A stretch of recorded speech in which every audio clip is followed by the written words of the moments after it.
નમસ્કાર, આપની હારી રહ્યા છો અડીખમ ગુજરાત. આપની સાથે હું છું રાકેશ પંડ્યા.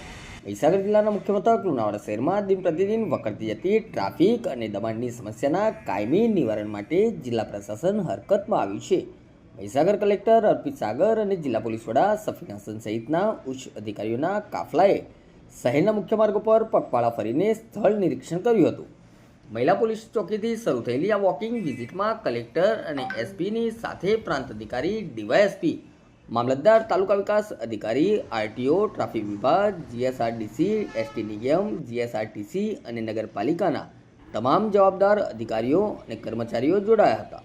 અધિકારીઓના કાફલો મહિલા પોલીસ ચોકીથી નીકળી શામળાજી હાઈવે પર આવેલા નંદન આર્કેડ સુધી ગયો હતો અને ત્યાંથી પરત ફરી લુણાવાડા 4 રસ્તા સુધી અંદાજે 2 કિલોમીટર જેટલું અંતર પગપાળા કાપી ટ્રાફિકની અડચણોનું બારીકાઈથી નિરીક્ષણ કર્યું હતું.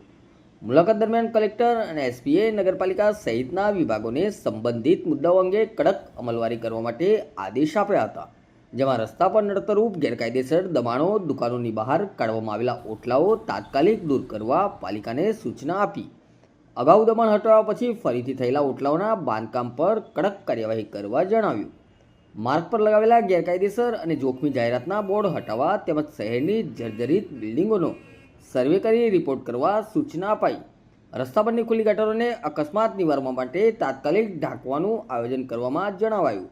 લુણાવાડા એસટી બસ સ્ટેન્ડમાં બસોની અવરજવર વધુ સરળ બને અને મુસાફરોને પાર્કિંગની સમસ્યા ન નડે તે માટે સંબંધિત અધિકારીઓને જરૂરી માર્ગદર્શન આપ્યું હતું. જિલ્લાના ટોચના અધિકારીઓની આ સીધી દરમિયાનગીરીથી લુણાવાડાના નાગરિકોમાં ટ્રાફિક સમસ્યા હળવી થવાની આશા જાગી છે.